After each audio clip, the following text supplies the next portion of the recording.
Meu nome é Isamara Correia. Eu vou ministrar para vocês 2 conteúdos, que é sistematização da assistência de enfermagem e semiologia e semiotécnica. Na verdade, esse conteúdo foi dividido em 10 horas aula. Hoje nós vamos começar com sistematização da assistência de enfermagem e processo de enfermagem. Amanhã a gente dá continuidade nisso, porque a gente não consegue terminar hoje, e começa a semiologia e semiotécnica do adulto e da criança. Eu trouxe para vocês as referências que estão na bibliografia do concurso, porque aí a gente vai usar essas referências ao longo do tempo que eu for falando das coisas que estão aqui, eu vou ter que ir citando algumas referências dessas. Isso por quê? Então, a gente tem Ananda, 2015. Nós temos Sai um Guia Prático, que é o livro da Meire e da Ana, né? Tanuri e Pinheiro, que é de 2010. E nós temos Alfaro Lefreve, que a literatura que está no concurso é de 2010. É um livrinho desse, porém branco. Só que eu doei o meu, eu só tenho esse, 2014. Por que é importante que a gente saiba essas referências que estão lá? Porque, por exemplo, quando eu for falar de diagnóstico de risco, a Ananda 2015 está tratando o diagnóstico de risco de uma forma diferente daquilo que está discutido no livro Sai um Guia Prático. Isso porque esse livro foi publicado em 2010, e quando foi agora, em 2015, a Ananda trouxe uma nova versão para o diagnóstico de risco. Então, eu vou ter que trazer essas 2 condições para a gente discutir ao longo do tempo, aí, de toda forma, no concurso. Caso a gente tenha essa problemática na prova, a gente tenha referência para poder fazer recurso, caso seja necessário. Eu espero que não. Tudo bem? Então, é importante a gente saber quais são as referências. Então, esses são os livros de SAI que estão lá. E eu trouxe o livro, que é um livro meu, que não está na referência, mas que ele traz, na segunda unidade, casos clínicos e diagnósticos de enfermagem, que é o que caiu na última prova aberta da Polícia Militar. Então, é muito importante que vocês tenham as 2 últimas provas do concurso da polícia, nos 2 últimos, 2009 e 2013, a prova aberta ela foi todinha de processo de enfermagem. Era um caso clínico, e eles pediram diagnóstico de enfermagem, se não me engano, R$ 5,00 e 3 de risco, resultados esperados e intervenções de enfermagem. Então, é um conteúdo, sistematização da ciência de enfermagem e processo de enfermagem, é um conteúdo muito importante para essa prova. É claro que a gente não sabe, gente, se a prova aberta esse ano vai ser assim. Mas se nos 2 últimos concursos foi, a gente acredita que pode se repetir. Tudo bem? Então, a gente vai começar discutindo um pouquinho desses conceitos aqui. Olha. Primeiro, eu trouxe o que está lá no edital, está bem pequenininho isso aqui, mas lá no edital a gente tem sistematização da assistência de enfermagem, processo de enfermagem, teorias de enfermagem, e o outro meu aqui, ó, que é exame físico do paciente adulto e pediátrico. Então, quando eu estou estudando para concurso, eu faço assim, olha, eu vou lá e pego o edital e vou riscando aquilo que eu já estudei. Façam isso, que no final das contas, quando vocês dão uma olhada, dá uma aliviada. E de vez em quando também dá uma olhadinha lá quanto que é o salário, que aí a gente fica animado de novo. Quando as coisas apertarem, o sono vier, você imprime, coloca lá, que toda hora vai dar vontade de estudar de novo. Então, a gente vai ver, nesse conteúdo em 10 horas aula, sistematização, processo de enfermagem, um pouco de teoria e exame físico do paciente adulto e pediátrico, que vai ser a partir de amanhã. Hoje nós vamos falar de SAI, processo de enfermagem. A resolução 358 de 2009 não está na referência de vocês, na referência do concurso. Só que eu preciso falar da resolução 358, porque é ela que dispõe sobre o processo de enfermagem e a sistematização da assistência de enfermagem. Então, tem 2 coisas importantes aqui, olha. SAI é uma coisa, processo de enfermagem é outra coisa. SAI é tudo e qualquer coisa que organiza a assistência de enfermagem. Processo de enfermagem é um dos instrumentos para isso. Tudo bem? Então, quando eu falo para vocês assim, olha, protocolo clínico para dor, é instrumento de sistematização da assistência de enfermagem, é SAI. É instrumento de SAI. Quando eu falo dimensionamento de pessoas segundo a escala de Fugulin, Isso é sistematização da assistência de enfermagem. Então, quando a gente pega a Resolução 358 de 2009, ela diz que a sistematização da assistência de enfermagem organiza o trabalho do enfermeiro quanto ao método, quanto ao recurso e quanto aos instrumentos. Quando se fala em instrumento, o processo de enfermagem é um desses instrumentos. Tudo bem? Então, a gente começa dizendo, eu fiz um mapa conceitual da resolução, que é o seguinte, a SAI está aqui no meio, e a gente vai discutir o que está lá na Resolução 358 de 2009, que dispõe, lá no preâmbulo da lei, fala assim, olha, dispõe sobre a sistematização da assistência de enfermagem e a implementação do processo de enfermagem. Tudo bem? O que é, então? Ela está em consonância com a Constituição Federal de 88, a mãe de todas as leis, e aí vem aquela lei que é a lei do exercício profissional, que todos nós temos que saber para qualquer concurso que a gente for fazer, que é a Lei 7498 de 86. Lá na Lei 7498 de 86, no artigo 11 da lei, 7496, fala, entre outras atribuições, uma das atribuições do enfermeiro é a consulta de enfermagem. Então, a gente tem diversas atribuições. Uma delas é a consulta de enfermagem. O Decreto 94.406 de 87, ele regulamenta a Lei 7498. Chegou o decreto um ano depois e disse que a consulta de enfermagem era privativa do enfermeiro. Tudo bem? Quando a gente pensa em consulta de enfermagem hoje, a partir da resolução 358 de 2009, a gente tem que processo de enfermagem usualmente é chamado consulta de enfermagem em determinados lugares.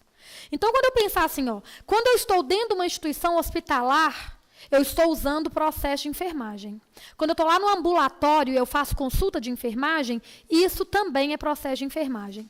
Então, a lei diz que, em determinados ambientes, o processo de enfermagem é o usualmente denominado consulta de enfermagem. Então, logo são sinônimos. Para eu fazer a consulta de enfermagem, eu utilizo as etapas do processo de enfermagem. O que cai no concurso, na primeira etapa do concurso, basicamente é conceito de processo de enfermagem, conceito das etapas de processo de enfermagem e diagnóstico de enfermagem. Se a gente pegar, eu peguei a prova dos últimos 4 concursos. Todas elas tinham ao menos uma questão de processo de enfermagem, e a gente vai ter um momento para discutir essas questões. Essa resolução 358 diz que a gente precisa entender SAI como método, recurso e instrumento, onde, em qualquer lugar público ou privado, onde houver assistência de enfermagem. Então, o que? Implementação da SAI e do processo de enfermagem. Onde houver assistência de enfermagem. Como? Por meio do processo de enfermagem e suas etapas, que a gente vai discutir daqui a pouquinho. E quem é responsável por isso? A resolução coloca enfermeiro, técnico em enfermagem e auxiliar de enfermagem. O artigo 4º e o 5º da resolução diz que é privativo do enfermeiro, anota aí, é privativo do enfermeiro diagnóstico e prescrição de enfermagem. Todas as demais etapas do processo de enfermagem podem ser delegadas ao técnico ou auxiliar em conformidade com aquilo que está na Lei 7498. Então, privativo do enfermeiro, diagnóstico e prescrição. Diagnóstico de enfermagem, que é a segunda etapa do processo de enfermagem, e prescrição de enfermagem, que está dentro do planejamento, é privativo do enfermeiro, segundo a resolução. E ela diz que as demais etapas do processo de enfermagem podem ser delegadas ao técnico e ao auxiliar, de acordo com aquilo que está na Lei 7498 de 86, as atribuições de cada um desses profissionais aí da enfermagem. Tudo bem? O processo de enfermagem, então, gente, ele é dividido em etapas. que a gente chama de contínuo, por quê? O processo de enfermagem ele é um método, e como todo método, ele tem um passo a passo, não é isso? Então, o que é o conceito de processo de enfermagem? É um método clínico que orienta a decisão do enfermeiro acerca de uma necessidade humana do paciente, faz com que esse enfermeiro julgue essa necessidade humana e prescreva condutas para resolução ou minimização desse problema identificado por ele. É dividido em etapas: investigação, diagnóstico, planejamento, implementação e avaliação. E aí, normalmente, a gente fala assim, olha, o processo de enfermagem ele é um método clínico dinâmico, flexível e dividido em etapas. De toda forma, quando eu penso em processo, ele é sistemático. Toda vez que se fala em processo, existe uma sistemática para se ter um processo. Ele é flexível por quê? Porque quando eu estou fazendo o diagnóstico de enfermagem, eu tenho dúvidas sobre qualquer necessidade humana que eu não consegui coletar na investigação, eu volto lá na investigação e avalio de novo, não é? Por isso que o processo de enfermagem é denominado flexível. Então, ele é um instrumento metodológico, sistemático, porém flexível. Eu posso estar lá planejando e, por exemplo, eu quero colocar um curativo no paciente, mas eu esqueci de identificar se ele é alérgico. Eu tenho que voltar lá na investigação e investigar de novo, não é? Então, por isso ele é flexível. Uma etapa não se reduz nela mesma. Por isso também ele é processual. E, finalmente, o processo de enfermagem é cíclico. Por que ele é cíclico? Porque quando eu chego lá na última etapa do processo de enfermagem, que é a avaliação, eu tenho que voltar investigando o paciente de novo para ver se ele houve alguma melhora naquilo que eu considerei que era um problema para ele. Então, pensa assim, olha, eu investiguei uma necessidade humana, lesão por pressão. Diagnostiquei integridade da pele prejudicada relacionado à idade avançada e emagrecimento, evidenciado por lesão por pressão estágio 1. Eu planejei uma ação, eu pedi para mudar a decúbito a cada 2 horas e colocar um filme transparente lá na lesão do paciente. Eu implementei a ação, eu fui lá e coloquei o filme transparente no paciente e chequei aquilo na prescrição. A avaliação é o momento em que eu vou voltar no paciente, ou seja, investigar de novo, para ver se aquela lesão está melhorando ou piorando. Se ela estiver melhorando, eu vou manter minha conduta, eu vou manter o plano. Se ela estiver piorando, eu preciso mudar o plano. Então, a avaliação é um momento em que eu volto a investigar o paciente para ver se há necessidade de manter o plano ou mudar o plano de acordo com aquilo que eu identifico de necessidade no paciente. Tudo bem? Por isso, então, o processo de enfermagem, embora sistemático, dividido em etapas, ele é dinâmico, ele é flexível e ele é interdependente. Uma etapa sempre depende da outra. Para eu fazer um bom diagnóstico, eu preciso ter uma boa investigação. Para eu planejar adequadamente, eu preciso ter um bom diagnóstico e assim sucessivamente. Tudo bem? Então, o artigo 1º da Resolução 358/2009, ele vem justamente dizer quais são as etapas desse processo de enfermagem. Lá na resolução, eles chamam investigação de coleta de dados ou histórico de enfermagem. O livro Sai um Guia Prático chama de investigação. A Ananda chama de investigação ou histórico. A lei chama de investigação, histórico ou coleta de dados são sinônimos. Quando a gente pensa nas etapas do processo de enfermagem, cada uma delas tem um conceito. Então, a investigação é uma coleta de dados que será feita em cima de métodos avançados ou não de exame físico e anamnese para identificar um problema. Depois eu diagnostico, eu faço um julgamento clínico e daí vem as demais etapas. A gente vai discutir cada uma dessas etapas agora. Então, o artigo 1º fala isso, que toda instituição pública ou privada onde houver assistência de enfermagem tem que ter implementação das etapas do processo de enfermagem. Outra coisa muito importante do artigo, está no artigo da lei, está no artigo 3º dela, é que fala que todo processo de enfermagem deve estar embasado num suporte teórico. Isso significa que, quando se fala em processo de enfermagem teórico, quando se fala em processo de enfermagem, a gente tem que pensar ou lembrar das teorias de enfermagem. O processo de enfermagem deve estar embasado num suporte teórico que oriente a coleta de dados, o diagnóstico de enfermagem, o planejamento das ações e a identificação dos resultados que eu alcancei frente às ações que eu implementei. Quando se fala em teoria de enfermagem, então, uma coisa importante da gente lembrar, e se não me engano, na prova de 2006, na prova fechada caiu, as teorias de enfermagem, elas trabalham com metaparadigmas. Vocês lembram disso? Nós temos 4 metaparadigmas. Saúde,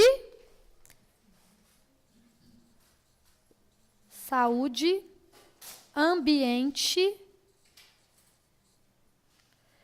pessoa e enfermagem. Então, a gente tem que lembrar que o suporte teórico para que as nossas ações não sejam ações centralizadas apenas no modelo biologicista, a gente precisa de teoria de enfermagem, porque as teorias de enfermagem, elas visam o ser humano no seu ser biopsicossocial. E para eu conseguir identificar esse ser humano como um ser biopsicossocial, a minha investigação de enfermagem deve ser orientada por um suporte teórico. A Polícia Militar utiliza a teoria das necessidades humanas básicas da doutora Wanda de Aguiar Horta. Então, é muito comum que as provas elas exijam o conteúdo daquilo que já é discutido ou já é aplicado dentro do hospital onde vocês vão atuar, né? A teoria das necessidades humanas básicas, então, da Wanda Horta, diz que nós somos um ser de necessidade psicossocial, psicobiológica e psicoespiritual. Então, eu sou um ser humano, uma pessoa, que está inserida no ambiente. Esse ambiente pode ser um ambiente interno ou pode ser um ambiente externo. Esse ambiente pode ser um CTI, esse ambiente pode ser um bloco cirúrgico. A pessoa está inserida no ambiente e ele requer ou ele tem necessidades de saúde que vão precisar de ações da enfermagem. Isso é metaparadigma. O metaparadigma são conceitos centrais da enfermagem, para dizer que existe um ser humano que precisa de cuidado de enfermagem, para ele estabelecer a saúde, e isso ocorre dentro de um ambiente. Todas as teorias vão trabalhar dentro desse conceito, então. O conceito de pessoa, de ambiente, de saúde e de enfermagem. Então, o que é saúde para as teóricas? Saúde é um bem-estar psicossocial e espiritual. O ambiente é o local onde o cuidado ocorre. O ambiente onde ocorre o cuidado, ele interfere no processo de saúde do indivíduo? Eu cuido do mesmo jeito quando eu estou no CTI, quando eu estou lá no SAMU? O ambiente, ele interfere diretamente nas ações de enfermagem, não é? Então, as teóricas vêm dizer para a gente que a gente precisa reconhecer qual é o ambiente onde o paciente se encontra para eu identificar qual necessidade de saúde ele requer. E aí eu vou ter ações de enfermagem específicas para essa necessidade de saúde. Então, a pessoa é o ser que eu vou cuidar. Essa pessoa pode ser chamada de indivíduo, de paciente, de cliente, de ser humano. Cada teórica vai dar um nome para isso. No final das contas, pessoa é o ser humano que requer cuidados de enfermagem. O ser humano é aquele que tem necessidade de ajuda. Esse ser humano aqui, olha, ele vai ser, então, cuidado por um enfermeiro a partir de cada necessidade dele. É assim que a gente trabalha com teorias de enfermagem, é assim que a gente pensa metaparadigmas. No concurso de 2006 ou 2009, eu não lembro exatamente se foi 2006 ou 2009, caiu uma questão exatamente assim. Eles queriam os metaparadigmas. E aí eu lembro que o metaparadigma que eles colocaram o conceito lá era o metaparadigma ambiente. Então, a gente tem 4 metaparadigmas. Os metaparadigmas são e eles servem para orientar as condutas de enfermagem, para a gente evitar que a nossa conduta seja orientada ou fundamentada apenas numa questão biológica. Eu tenho que pensar o ser humano como um ser biopsicossocial. Para isso serve teoria de enfermagem. E aí a resolução 358 vem dizer para a gente que em qualquer lugar onde tiver processo de enfermagem, eu tenho que escolher um modelo teórico para sustentar esse processo de enfermagem. Tudo bem? 5 etapas, então, de um contínuo: avaliação, decisão, avaliação. Então, a gente começa pela primeira etapa, que é a investigação de enfermagem, também chamada histórico ou coleta de dados. Histórico de enfermagem ou coleta de dados. É uma coleta sistemática de informações sobre indivíduo, família ou grupo. A Ananda chama de coletividade. Isso porque as teorias, elas consideram que quando a gente cuida, a gente não cuida só do ser humano, a gente também cuida da família, a gente também cuida da coletividade. Isso é importante, gente, porque quando a gente pensa em segurança do paciente hoje, e eu tenho para mim que segurança do paciente está sendo tão discutida, que é bem possível que vai ter uma questão de segurança do paciente nessa prova, né? De 2013 para cá, a gente teve um avanço muito grande com essa questão de programas relacionados à segurança e qualidade da assistência. Então, é bem possível que a gente tenha alguma questão lá. E hoje a gente sabe que o familiar deve estar envolvido em toda a assistência prestada ao paciente, porque ele funciona como uma barreira ao evento adverso, não é isso? Então, a gente tem lá, quando a gente tem um familiar orientado, um familiar participativo, quando a gente pensa na teoria do queijo suíço, o familiar vai ser a última barreira ao erro.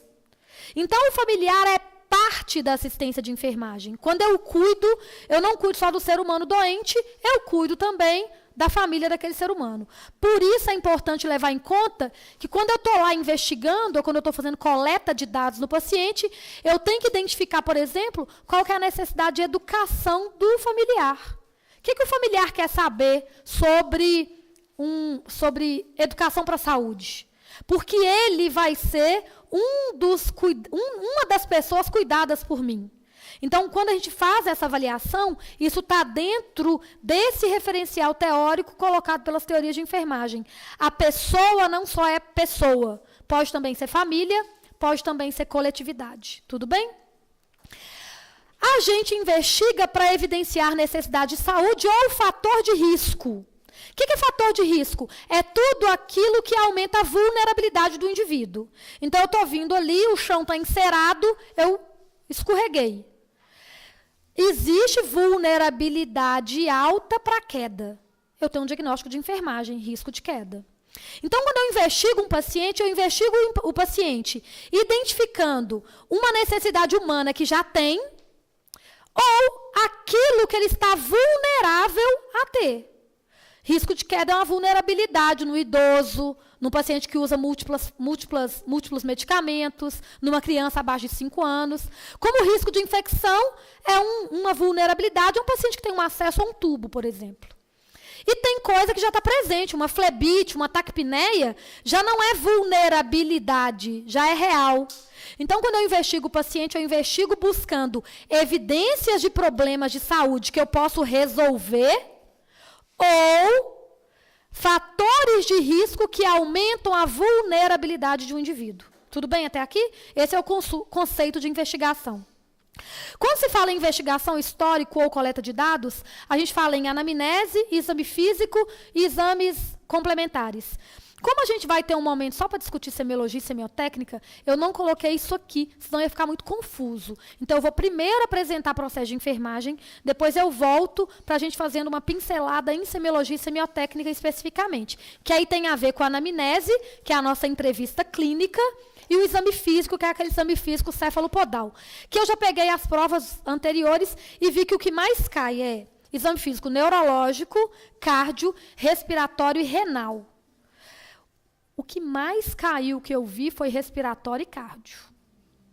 Então, a gente vai focar, porque se a gente pensar em semiologia e semiotécnica, a gente dá isso na graduação em 140 horas. Vai ser improvável a gente fazer isso aqui, né? Também não é o objetivo do curso.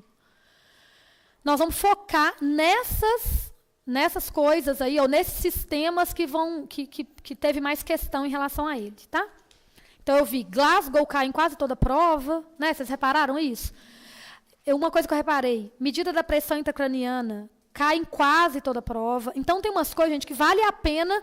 É meio que as provas, elas mantêm um certo padrão. Não é porque a banca é a mesma, não estou com isso dizendo que vai cair Glasgow de novo, mas quase todo ano cai. Então, é possível, quem sabe a gente acerta, né? Esse ano. Então, vamos lá.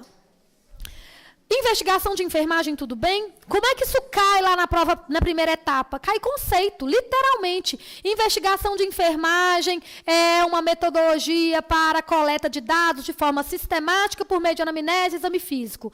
Serve para quê? Identificar problema e fator de risco de um paciente. É a partir da investigação que eu vou fazer, então, o diagnóstico de enfermagem. Vejam só, eu trouxe a Nanda, porque a Nanda é o que está na referência de vocês lá na bibliografia. Nanda não é o único sistema de classificação diagnóstico que existe, mas a polícia usa a Nanda, nós vamos trabalhar só com Nanda, tá? Então, a gente vai falar do diagnóstico de enfermagem da Nanda. O diagnóstico de enfermagem da Nanda, a gente fala em Nanda, a Nanda é um sistema de classificação. A Nanda está para enfermagem como o CID está para medicina.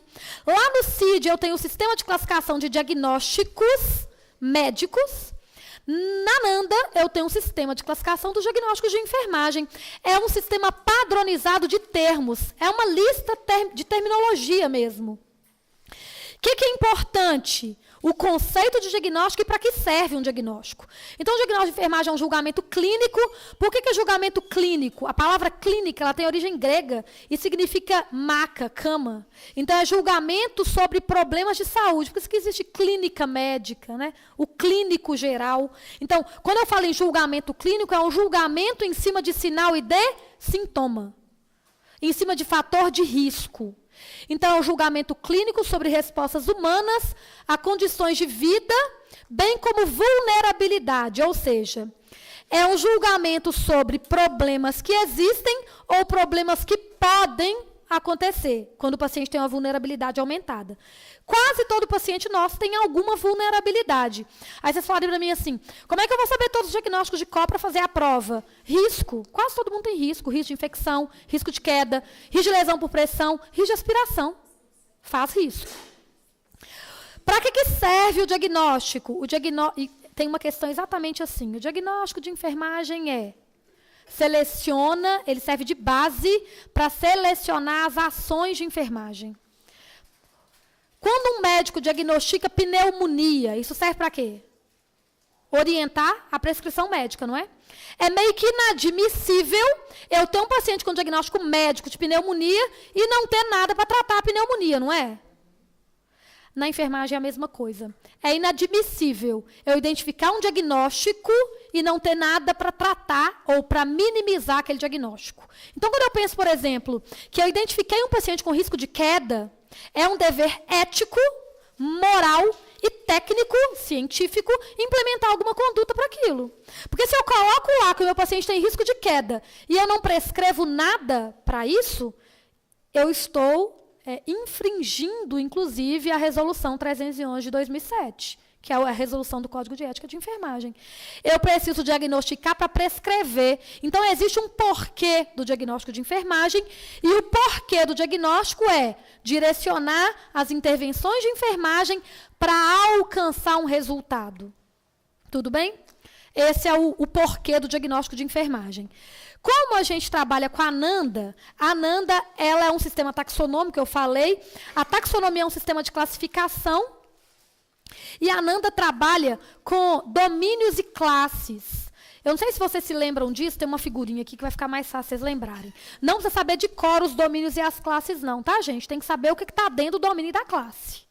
Então, eu tenho ao todo 13 domínios, aqui em cima, e eu tenho 47 classes.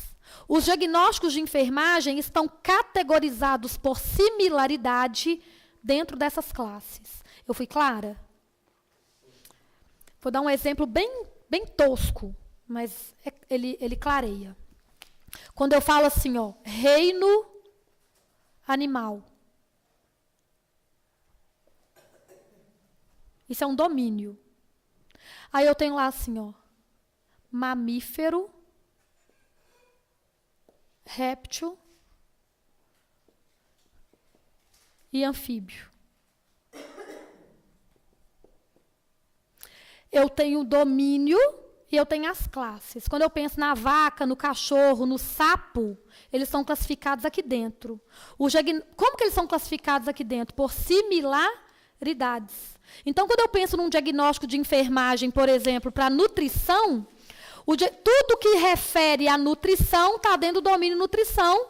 O que se refere à ingestão dentro da classe ingestão. O que se refere à hidratação dentro da classe hidratação. Então, ao todo, eu tenho 13 domínios na Ananda, tenho 47 classes e uma lista na Ananda atual com 234 diagnósticos de enfermagem. Entre diagnósticos de risco, diagnósticos reais, ou com foco no problema, diagnóstico de promoção da saúde e diagnóstico sindrômico. E a gente ainda tem coragem de falar que não sabe nenhum, né, na hora da prova. Pede 5, a gente não lembra de nenhum. Então, precisamos saber só 7. A prova do ano passado pediu 5 reais e 3 de risco, então são 8, né? É bom saber matemática também. Faz parte. Então, a gente tem... Isso aqui eu vou falar porque é importante, vocês, na hora que eu for discutir resultado esperado, é importante lembrar disso. Os diagnósticos de enfermagem, eles são construídos por eixo. Então, quando eu digo, por exemplo, débito cardíaco diminuído, é um diagnóstico da Ananda, ok? Débito cardíaco é o foco diagnóstico. Diminuído é o julgamento, que é o eixo 3.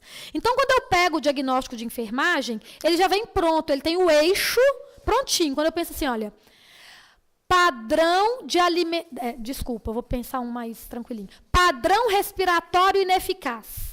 Padrão respiratório é o eixo, foco, eixo 1. Ineficaz é o eixo julgamento. Quando eu penso dor crônica, dor é o eixo 1, foco diagnóstico. Crônica é o tempo. Dor aguda, dor é o eixo, foco diagnóstico. Aguda é tempo. Vínculo de mãe, filho, prejudicado. Vínculo, foco. Mãe, filho, sujeito do diagnóstico. Prejudicado, julgamento. Só que quando a gente pega a Ananda, isso já está prontinho para a gente. Já está os eixos bonitinhos lá. É por isso, gente, que eu não posso dizer assim, débito cardíaco prejudicado. Porque o julgamento da Ananda é diminuído e prejudicado não tem o mesmo conceito diagnóstico que diminuído. É por isso que eu não posso dizer assim, ó, integridade tissular prejudicada, eu posso falar integridade tissular ineficaz, não, porque ineficaz não tem o mesmo conceito de prejudicado. Então, a gente tem que usar a terminologia que está na Ananda. Aquele conceito diagnóstico da Ananda, ele tem que ser tal qual é a Ananda, porque aquilo tem um sentido de ser. Tem uma definição, tudo bem? Então, esses eixos aí, eles estão lá já categorizados na Ananda em domínios e classes. E a Ananda trabalha com 4 tipos de diagnósticos de enfermagem. Diagnóstico com foco no problema, diagnóstico de risco, diagnóstico de promoção da saúde e diagnóstico de síndrome. Importante para a gente aqui, olha. O diagnóstico com foco no problema, por muito tempo, também foi chamado de diagnóstico real. Acontece que a Ananda 2015, ela está chamando de diagnóstico com foco no problema. Então, é possível que vocês vejam uma prova lá que, ao invés de chamar diagnóstico real, venha o nome foco no problema. Então, eles são sinônimos. Diagnóstico real ou diagnóstico com foco no problema. Eu tenho um diagnóstico de risco também chamado diagnóstico potencial. Dica, óbvia, mas é importante porque na hora da prova a gente precisa dessas coisas. Todo diagnóstico de risco vem precedido da palavra risco. Todo diagnóstico de risco tem risco de infecção, aspiração, risco de queda, risco de úlcera por pressão, muito embora a gente saiba que a terminologia mudou, a Ananda não mudou ainda. Então, não é risco de lesão por pressão. A Ananda chama de risco de úlcera por pressão, é isso que nós vamos manter por enquanto. O diagnóstico de promoção da saúde, que essa é uma diferença, até até 2015, né, quando saiu a última versão da Ananda, era chamado de diagnóstico de bem-estar. Então, certamente, vocês, a maioria, aprendeu como diagnóstico de bem-estar, que a Ananda hoje está chamando de diagnóstico de promoção da saúde. Todo diagnóstico de promoção da saúde vem precedido da palavra disposição para. Disposição para bem-estar espiritual melhorado, disposição para nutrição melhorada. Então, todo diagnóstico de promoção da saúde vem precedido da palavra disposição para. Isso é importante porque na hora de construir o diagnóstico, a gente vai lembrar do fator relacionado da característica definidora, não é? Na hora de construir o diagnóstico de risco, por exemplo, ele não vai ter característica definidora. O diagnóstico de promoção da saúde só vai ter característica definidora. Agora juntou e só tem promoção da saúde, não tem mais o de bem-estar. Não, era tudo bem-estar. O diagnóstico de promoção da saúde, ele era um diagnóstico de bem-estar. E agora, a gente tirou o diagnóstico de bem-estar e só tem promoção da saúde. Porque Tanuri é de 2010. Então, esse é importante, tá, gente? Vocês têm duas referências. Uma referência de 2010, que é Tanuri e Pinheiro, que vai citar o diagnóstico de bem-estar também. Só que a Ananda 2015, ela substituiu o diagnóstico de bem-estar apenas por diagnóstico de promoção da saúde. Isso significa que é possível que a prova ainda venha com o diagnóstico de bem-estar? Porque não tem uma referência de 2010.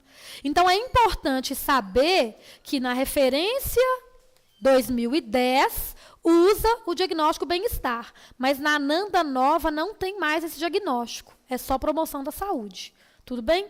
Eu vou falar mais uma coisa que mudou. Agora, isso cabe recurso, caso caia na prova.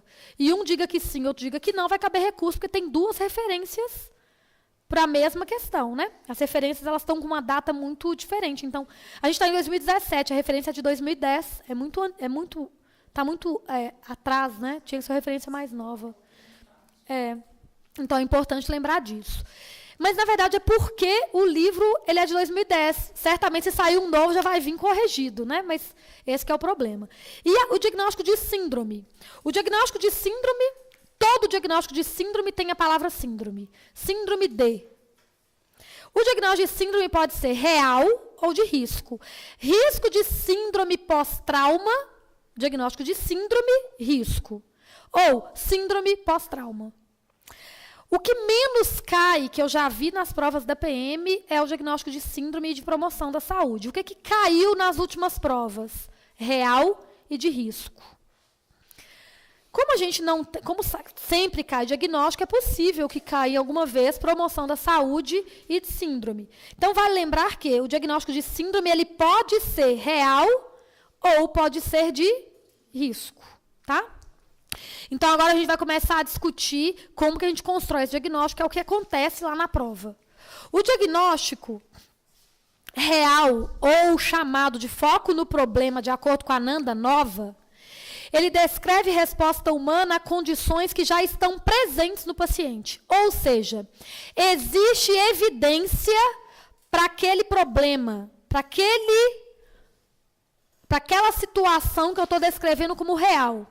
Então, quando eu penso assim, olha, eu tenho um paciente taquipneico saturando 88%, eu já começo a identificar que, no mínimo, ele tem troca de gases prejudicada, porque ele já tem evidência de que a hematose está prejudicada, está saturando mal, está dispneico, enfim. Existe evidência para aquele problema, isso é um diagnóstico com foco no problema. O diagnóstico com foco no problema, ele também pode ser para o indivíduo, para a família ou para a coletividade, lembrando que a gente está discutindo pessoa, não apenas como ser doente, mas a família onde ele está inserido. Então, isso vem lá das teorias de enfermagem. O diagnóstico com foco no problema, ele tem um título diagnóstico que também é chamado enunciado diagnóstico. Então, todo diagnóstico com foco no problema, ele tem um enunciado diagnóstico ou um título diagnóstico. Quando eu digo para vocês assim, olha, troca de gases prejudicada é um título diagnóstico ou enunciado diagnóstico. Aí eu preciso saber a causa dessa troca de gases prejudicada. A causa é o que a gente chama de fator relacionado. E, finalmente, o diagnóstico real, ou com foco no problema, ele tem característica definidora, que são os sinais e sintomas que justificam a presença daquele diagnóstico. Ou seja, as características definidoras evidenciam aquele problema real. Tudo bem? Todo diagnóstico tem uma definição. Para que serve uma definição? A gente pensa assim, olha, imagina que eu tenho um paciente que ele tem uma lesão por pressão estágio 2.